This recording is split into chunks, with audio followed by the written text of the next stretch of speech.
Warm water, heavy silence, and a moment that changed everything. From the outside, everything looked perfect, but inside, something felt empty. Their days had become the same routine over and over again. Wake up, drink coffee in silence, say goodbye quickly, go to work, come home tired, eat dinner, watch something on TV, and go to sleep. They barely talked anymore, not really. It was just small talk about bills, groceries, and whose turn it was to do the dishes. Maya kept telling herself this was normal. This was what happened when people had been together for a long time. The excitement fades and what's left is comfort and routine. But was this really comfort, or was it something else? One Thursday evening, Maya came home feeling completely exhausted. She had spent the whole day in meetings with difficult clients who kept changing their minds about everything. Her head was pounding, and all she wanted was to collapse on the couch and not think about anything. When she walked into the apartment, she heard the shower running. Alex was home early, which was unusual. He usually came back around 7, but it was only 6. Maya kicked off her shoes and threw her bag on the chair. She grabbed her phone and dropped onto the couch, scrolling mindlessly through social media. People posting photos of their perfect lives, their vacations, their happy relationships. She felt nothing looking at them, just numbness. Then a message popped up from her old college friend, someone she hadn't talked to in months. The message said just 4 words. "Are you truly happy?" Maya stared at the screen. Such a simple question, but it hit her like a brick. Was she happy? She didn't know how to answer. She locked her phone without replying. The shower was still running. Maya glanced at the clock. Alex had been in there for almost 20 minutes now, then 25, then 30. She started feeling annoyed. Why was he taking so long? They always talked about saving water, and here he was, probably just standing there lost in his own thoughts while the water ran and ran. She got up from the couch and walked toward the bathroom. She was going to knock on the door and make some joke about him turning into a fish. Maybe it would break the silence that always hung between them these days. But as she got closer to the door, she heard something that made her freeze completely. It was a sound she had never heard before. A sob, a gasp, something between crying and trying very hard not to cry. The sound was coming from inside the bathroom, muffled by the running water, but she could hear it clearly. Alex was crying in the shower. Maya stood there with her hand raised, ready to knock, but she couldn't move. In all the years they had been together, she had never heard Alex cry. Not once. Not when his father passed away 2 years ago, not during their biggest fights when they almost broke up, not when he got hurt playing sports. Never. He was always the calm one, the strong one, the one who kept everything together. But now, on the other side of this door, he was breaking down. She lowered her hands slowly. Her annoyance disappeared instantly, replaced by something she couldn't quite name. Was it fear? Concern? Or was it recognition? Maybe she recognized that sound because she had felt like making that same sound so many times herself, but always held it in, always kept it together, always appeared fine. Maya knocked softly on the door. "Hey, are you okay in there? Give me a minute." She could feel the warmth coming through it, the steam from the hot shower seeping out from the gap at the bottom. In that moment, standing there with her palm on the door, she realized something that made her chest feel tight. She couldn't remember the last time they had really talked, not about schedules or shopping lists or what to watch on TV, but really talked about feelings, about dreams, about fears, about anything that actually mattered. When was the last time she had asked Alex how he was really doing? When was the last time she had told him how she was really feeling, beyond just saying she was tired or stressed? "I'm not going anywhere," she said quietly through the door. "Take your time, but I'm right here. I'll wait for you." But she didn't care. She sat there and waited, listening to the small sounds coming from inside. The cabinet opening, something being moved, his uneven breathing.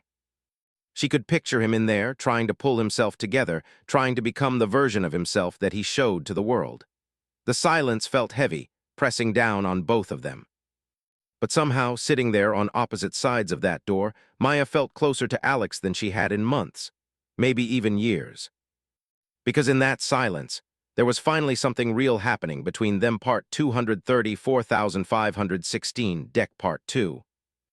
His face was red and she could see he had been crying hard. His eyes were puffy and wet. He looked completely surprised to see her sitting there like he had expected her to give up and walk away. But she hadn't. She had stayed. For a moment they just looked at each other. Then something in Alex's face changed. The mask he always wore, the strong and calm expression, just crumbled. He slid down the wall and sat next to her on the floor, right there in the narrow hallway between the bathroom and their bedroom. Their shoulders were touching, and they both stared straight ahead at the opposite wall. Neither of them spoke for what felt like a very long time. Maya could hear the clock ticking in the living room. She could hear cars passing by outside. She could hear her own heartbeat. And then Alex took a deep breath and said something that changed everything. "I lost my job 3 weeks ago." "Why didn't you tell me?" "The one with the steady job and the calm attitude. That's who I'm supposed to be." That meant for 21 days, they had been living together, eating meals together, sleeping in the same bed, and he had been carrying this huge thing alone. "What have you been doing? Where have you been going every morning?" "Then I come home at the normal time and pretend like everything is fine, like I had a normal day at work." They lived in the same small apartment. They saw each other every single day, and she had no idea that his entire life had fallen apart. "Alex, I don't understand. Why couldn't you tell me? We're supposed to be partners. We're supposed to be a team. We live together. We share everything, supposedly. But I couldn't tell you the biggest, worst thing that's happened to me in years. And I kept asking myself why. Why can't I tell the person I've been with for 6 years? Why does it feel impossible?" Or would she have hidden it, carried it alone, pretended everything was fine? "And you want to know the worst part?" Alex continued, his voice getting louder with emotion. "The absolute worst part, I realized that we don't really know each other anymore. We live together, but we're like strangers. We're like two people who share an apartment and split the bills, but we're not actually connected. We're not really together in any way that matters." She wanted to say he was wrong, that of course they knew each other, of course they were connected. But she couldn't, because sitting there on that cold floor with her partner falling apart next to her, she realized he was absolutely right. When had they stopped being close? When had their relationship become just a series of routines and responsibilities? When had they stopped actually caring about each other's inner lives? "I'm not happy," Maya whispered. The words came out before she could stop them, before she could think about whether she should say them. "I'm really, really not happy. I hate it so much. Every single day I wake up and I feel this heavy weight on my chest, and I think about going to the office and I just want to disappear. I'm exhausted all the time, not just physically but mentally and emotionally. And I come home and we're like roommates who sometimes share a bed, and I keep thinking, is this it? Is this what the rest of my life is going to be like? Working a job I hate, coming home to someone I barely talk to, going to sleep, and doing it all over again the next day. Why didn't you tell me you felt this way? If I kept quiet and kept pretending, maybe I could convince myself that everything was okay, that we were okay, that I was okay." This was the silence of two people who had just told each other the truth for the first time in a very long time, and they were both trying to process what it meant. They stayed on that bathroom floor for hours just talking. Really talking, in a way they hadn't done in longer than Maya could remember. They talked about everything they had been hiding, all the small disappointments and big fears they had been carrying alone. Alex told her about how losing his job had made him feel like a failure. How he had always defined himself by his career, and without it, he didn't know who he was anymore. How he had been having panic attacks in those coffee shops, sitting there with his laptop, sending out application after application and hearing nothing back. How he felt like he was drowning and couldn't tell anyone, not even her. Maya told him about the slow death of her passion for work, how she used to love marketing, used to get excited about campaigns and creative ideas. But over the years, it had become just about pleasing difficult clients and hitting numbers that never seemed good enough. How she felt trapped, like she had invested so much time and energy into this career path that she couldn't change direction now, even though it was making her miserable. "I feel like I'm just going through the motions," Maya said, her voice barely above a whisper. "Every day is the same. Wake up, work, come home, sleep. And I look around at our life and I can't remember the last time I felt excited about anything. The last time I laughed really hard. The last time I felt like myself. I've been feeling the same way, like I'm playing a role in my own life instead of actually living it." How they stopped going on dates, stopped surprising each other, stopped asking questions beyond the surface level. How they had become comfortable, and somewhere along the way, comfortable had turned into distant. When did we stop trying? Alex asked. I've been thinking about this a lot over the past few weeks. When did we stop making an effort with each other? And it was easier to just exist next to each other than to put in the energy to really be together. But easier doesn't mean better. But I don't know if love is enough if we're not actually showing it, if we're not actually connected. We've been living like love is something that just exists automatically because we decided it did 6 years ago. We haven't been feeding it. We haven't been taking care of it. We've been taking it for granted. At some point, they moved from the uncomfortable floor to the couch. Alex made tea that neither of them actually drank, but the act of making it felt normal, felt like something to do with their hands while they talked about hard things. The apartment that had felt so empty and cold for so long suddenly felt full of something. Not happiness exactly, but honesty. And maybe that was more important. Around 2 in the morning, they were both exhausted, emotionally drained from saying all the things they had been holding inside. Alex looked at Maya with tired eyes. So what do we do now? Where do we go from here? She saw him differently now than she had that morning. She saw his fear, his vulnerability, his hope that maybe this terrible conversation could somehow lead to something better. I don't know, she answered honestly. I really don't know what happens next. But I think what we just did, this conversation, this honesty, this is something we haven't done in a really long time. We told the truth. We stopped pretending. Is one honest conversation enough to fix everything that's broken between us? Maybe it's the first step toward figuring out if we can actually fix this, or if we've gone too far down the wrong path. That's not fair to either of us, both separately and together. They wouldn't just fall back into the old patterns and pretend this conversation never happened. They would be intentional about what came next, whatever that turned out to be. When they finally went to bed, they lay there in the dark, not touching but aware of each other in a way they hadn't been in months. Maya stared at the ceiling, her mind racing. Everything felt different now, scary but also somehow hopeful.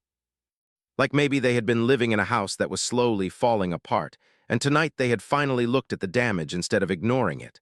Now they had to decide whether to rebuild or walk away. The next morning felt strange. Maya woke up, and for the first time in years, she didn't immediately check her work email. She lay there for a moment, thinking about everything that had happened the night before.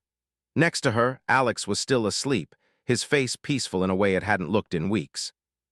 She watched him for a moment, this person she thought she knew so well, realizing how much she had missed about what he was going through. She got up quietly and went to the kitchen. As she made coffee, she thought about her job, about the meeting she was supposed to have that morning. And then she did something she had never done before. She called in and said she was taking a personal day. Her boss sounded surprised, probably because Maya never took days off, never called in unless she was really sick. But she didn't care. For once, work could wait. When Alex woke up, he found Maya sitting at the kitchen table with 2 cups of coffee and a notebook. He looked confused. Aren't you supposed to be at work? We need to really figure this out. Where do we start? What would their relationship need to look like for them to be happy? What did each of them need individually, separate from the relationship? What had they loved about each other in the beginning, and was any of that still there? Some of the questions were easier than others. Alex talked about how he needed to find work that felt meaningful, not just a paycheck. How he had been so focused on stability and climbing the career ladder that he forgot to ask himself if he was even climbing the right ladder. Maya talked about how she needed to stop living for everyone else's approval, stop trying to be perfect at a job that was making her miserable just because she was afraid of failing at something new. But the questions about their relationship were harder. Do you want to stay together? Maya asked directly, her pen hovering over the notebook. Alex was quiet for a long time. I want to stay together with the person you actually are, not the person we've both been pretending to be. Does that make sense? Yeah, it does. I feel the same way. I don't want to go back to how things were. That wasn't working for either of us, but I think there might be a way forward that's different, better, more real. But also effort, time, attention. They would need to actually date each other again, not just coexist in the same space. They would need to check in with each other regularly, really ask how the other person was doing and actually listen to the answer. They would need to support each other's individual growth, not just stay comfortable and stagnant. I think I need to see a therapist, Alex said suddenly. I've been dealing with a lot of anxiety and I've just been pushing it down, pretending it doesn't exist, but it does. And I need help with it. I've been carrying around so much stress and resentment, and I don't know how to deal with it in a healthy way. Maya started looking at job postings online, not in marketing, but in fields she had always been interested in but thought were impractical. Teaching, nonprofit work, writing, things that might pay less but might actually make her feel alive.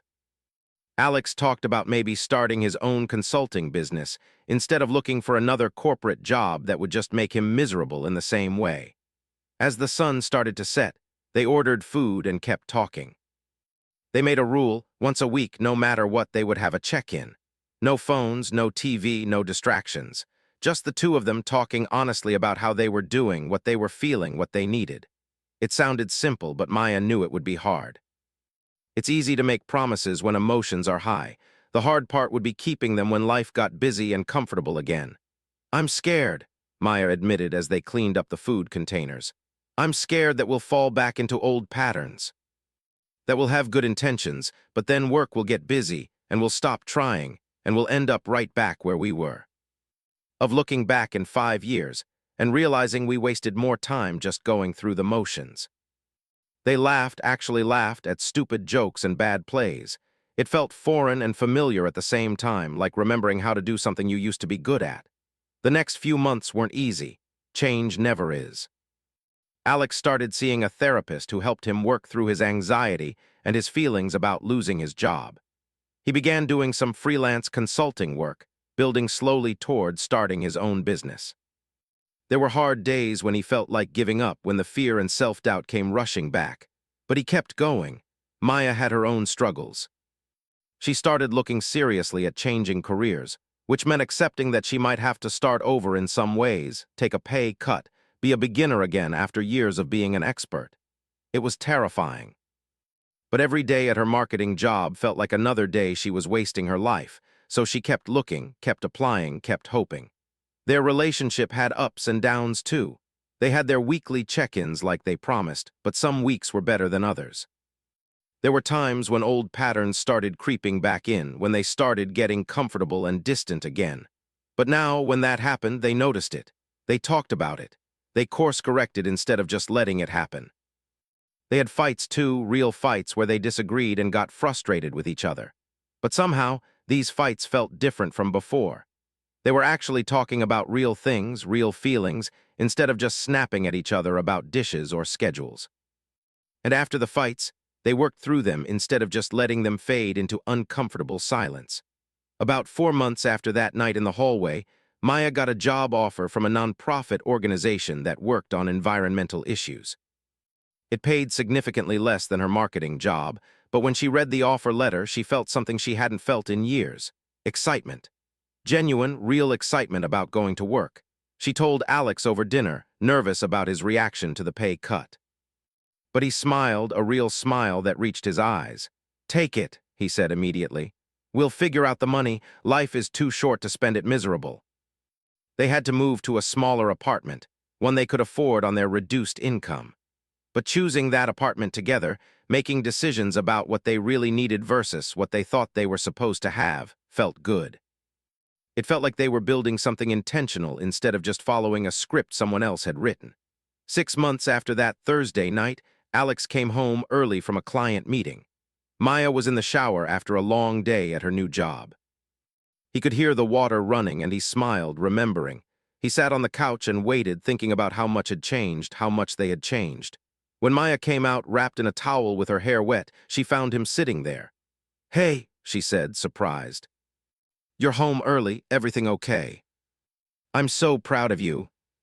They ate on the couch, talking about their days, really listening to each other, asking questions, being present. "You know what's weird?" Maya said, taking a bite of pizza.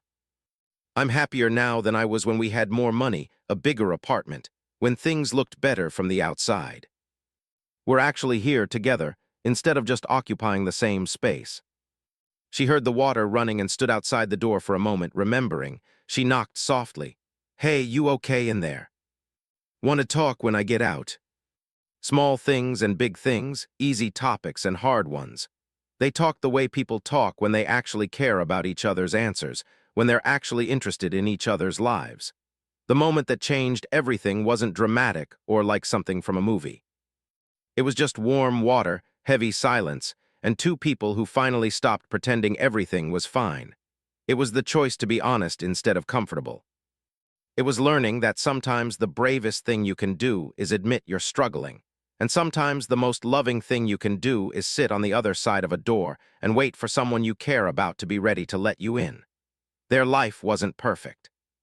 They still had hard days, money was still tight sometimes, work was still stressful, but they were facing it together now, really together, not just two people living parallel lives under the same roof, and that made all the difference.